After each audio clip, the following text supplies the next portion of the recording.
अस्सलाम वालेकुम, मैं हूं अरहम खान। आप देख रहे हैं सियासत राउंड अप। सबसे पहले बात करेंगे ऑपोजिशन लीडर की, जिनका नोटिफिकेशन हो चुका है। महमूद खान अचकजई, उनका नोटिफिकेशन हुआ है और स्पीकर कौमी असम्बली सरदार अयाज सादिक ने पश्तूनख्वा मिली अवामी पार्टी के जो सरबराह हैं महमूद खान अचकजई, उनकी बतौर ऑपोजिशन लीडर कौमी असम्बली तकर्री का नोटिफिकेशन जारी कर दिया है। और इमरान खान, उन्होंने लास्ट ईयर अगस्त में महमूद खान अचकजई को ऑपोजिशन लीडर नामजद किया था। हालांकि पाकिस्तान तहरीक इंसाफ में और भी बहुत सारे लोग थे, लेकिन फिर भी उन्होंने पश्तूनख्वा मिली अवामी पार्टी के जो सरबराह हैं महमूद खान अचकजई, उनको बतौर ऑपोजिशन लीडर नामजद किया था। और इस ओहदे पर ऑब्वियसली जो पहले मौजूद थे उमर अयूब, उनको 9 मई 2023 के वाक़यात से मुतल्लिक जो मुकदमात थे उनके अंदर सजा हो गई थी, जिसके बाद वो नाअहल हो गए थे। और उनकी जो पार्लियामेंट से रुकनियत है वो उसकी नाअहली के बाद ही ये जो ओहदा है ऑपोजिशन लीडर का कौमी असम्बली में ये खाली हो गया था, जिसके बाद अब फाइनली जो है ना नोटिफिकेशन जारी हो गया है महमूद खान अचकजई का। हमने देखा कि जो लास्ट ट्यूसडे था उसके अंदर जो स्पीकर कौमी असम्बली सरदार अयाज सादिक, उन्होंने तमाम तर जो प्रोसीजर है ऑपोजिशन लीडर की तकरीरी का उसको दोबारा से शुरू किया। और जो है फिर वो नाम महमूद खान अचकजई का ही था, चूंकि पाकिस्तान तहरीक इंसाफ ने उन्हीं का ही नाम दिया था, ऑपोजिशन ने एक ही नाम दिया।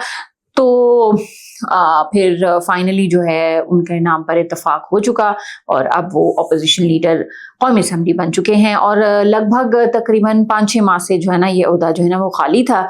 अगस्त बेसिकली 2025 में ये ओहदा उमर अयूब की नाअहली के बाद खाली हो गया था। अच्छा, इमरान खान से मुलाकात ना कराने के हवाले से हुकूमत का जो मौक़िफ़ है वो सामने आया है, वो आपके साथ हम शेयर करते हैं।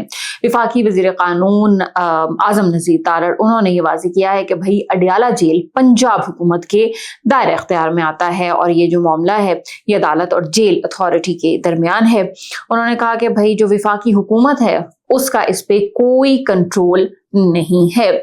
साथ उन्होंने ये भी कहा कि भाई इमरान खान को उनकी मर्जी का खाना मिलता है, जो वो दिल चाहते हैं वो खाते हैं, और उनकी सेहत जो है वो बिल्कुल ठीक है। और उनकी जो अहलियां हैं बुशरा बीबी, उनसे भी उनके हफ्ते में मुलाकात करवाई जाती है, तो वो बिल्कुल अपनी ठीक हालत में है। और उन्होंने कहा कि भाई जो दायरा इख्तियार है ना वो वफाकी हुकूमत में नहीं आता मुलाकात कराने या ना कराने का, बल्कि वो पंजाब गवर्नमेंट के अंडर आता है।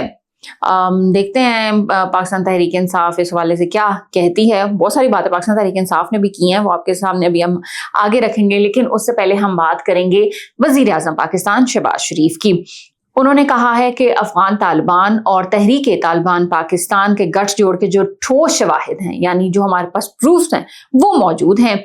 और ये बात उन्होंने कौमी पैगाम अमन कमेटी के अरकान से गुफ्तगू में कही है। और जो वज़ीर आज़म शहबाज शरीफ है उनका कहना था कि दहशतगर्दी का जो नासूर है वो दोबारा मुल्क में सर उठा रहा है, और 2018 की तरह दहशतगर्दी जो है ना उसका हम सर बिल्कुल कुचल देंगे, उनको जड़ से उनका जो सफाया कर दिया जाएगा और दहशतगर्दों को पाकिस्तान की सरहदों से उठाकर बहरे हिंद में डबो दिया जाएगा। उन्होंने कहा उनका अंजाम यही है कि जो दहशतगर्द हैं उनको हम उठा के बहरे हिंद में फेंक देंगे। उन्होंने ये भी कहा कि दुश्मन की तरफ से ऑब्वियसली हम अफगानिस्तान और जिस तरह से जो एक्टिविटीज़ वहाँ से की जाती हैं पाकिस्तान की सरजमीन पे एक इंतशार फैलाने के लिए, और दहशतगर्दाना जो एक्टिविटीज़ होती हैं भारत भी उसके अंदर मुलविस है, तो उन्होंने कहा कि दुश्मन की तरफ से इन्हें जो है ना तमाम वसाइल भी फराहम किए जाते हैं। ऑब्वियसली अफगान जो रजीम है वो भी इनको मदद फराहम करती है और भारत जो है ना इनको मदद फराहम करती है, और इनका आपस में बड़ा गहरा जो है ना ताल्लुक है। और उन्होंने कहा कि भाई कौमी यकजहती की इस वक्त सबसे ज़्यादा ज़रूरत है, शायद पहले कभी इससे ज़्यादा नहीं थी, लेकिन इस वक्त बहुत ज़्यादा एक कौमी यकजहती की ज़रूरत है और मिल बैठ कर मामलात हल करने की भी ज़रूरत है। अच्छा, अब कुछ लोगों की जो है ना वो रुकनियत मुअत्तल हुई है और वो माली साल 2024-25 के गोशवारे जमा ना कराने पर इलेक्शन कमीशन ने 32 अरकाने कौमी असम्बली की रुकनियत मुअत्तल कर दी है। इलेक्शन कमीशन ने गोशवारे ना जमा करवाने वाले जो अरकान हैं उनकी फहरिस्त भी जारी कर दी है। सैयद अली गिलानी, सैयद अब्दुल कादिर गिलानी है, सायरा तारड़ हैं, अख्तर मेंगल है, खालिद मकबूल हैं। तो इन्होंने गोशवारे भाई जमा नहीं कराए, और जब तक गोशवारे जमा नहीं कराएंगे तब तक ये सेशन की कार्रवाई का हिस्सा भी नहीं बन सकते। पंजाब में ये तादाद 50 है, सिंध में 33 है, खैबर पख्तूनख्वा में 28 है, बलूचिस्तान में 7 है। और अगर सेनेट के अरकान की बात करें तो उनमें से भी 9 ऐसे लोग हैं जिनके गोशवारे जमा ना कराने पर उनकी जो रुकनियत है उसको मुअत्तल कर दिया गया है। अब बात करते हैं बैरिस्टर गौहर की, और बैरिस्टर गौहर उन्होंने कहा है कि मुज़ाकरात करने हैं तो पहले एतमाद की जो फिजा है वो पैदा करना होगी। और उन्होंने कहा कि भाई आप लोग पहले इमरान खान से, फैमिली की और जो पाकिस्तान तहरीक इंसाफ की लीडरशिप है उसकी मुलाकात तो करवाएं। और इस्लामाबाद में उन्होंने मीडिया से गुफ्तगू की। उन्होंने कहा कि पहले भी हमने हमेशा मुज़ाकरात की बात की है, और उन्होंने कहा कि अब जो मुज़ाकरात का इख्तियार है वो महमूद खान अचकज़ई और अल्लामा राजा नासिर अब्बास को इमरान खान ने दिया है, तो ऑब्वियसली उन्हीं के पास है। तो उन्होंने कहा कि भाई अगर मुज़ाकरात आपने करने हैं तो पहले एक ट्रस्ट का जो एक ताल्लुक है वो आपको कायम करना होगा। रावलपिंडी में सलमान अकबर राजा उन्होंने इस हवाले से गुफ्तगू की है, और उन्होंने कहा मुज़ाकरात से मुताल्लिक कहा गया कि भाई एक झूठ को छुपाने के लिए ये एक ऐसा तासुर देना चाहते हैं कि अपोजिशन को मिल रहे हैं।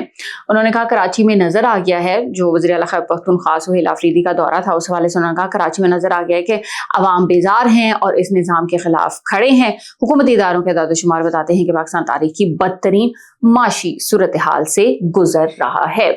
ये था आज का हमारा सियासत राउंड अप। इंशाल्लाह अगले एपिसोड में आपसे फिर मुलाकात होगी और बहुत सारी खबरें आपके साथ हम शेयर भी करेंगे। अपना बहुत सारा ख्याल रखिएगा। पाकिस्तान जिंदाबाद।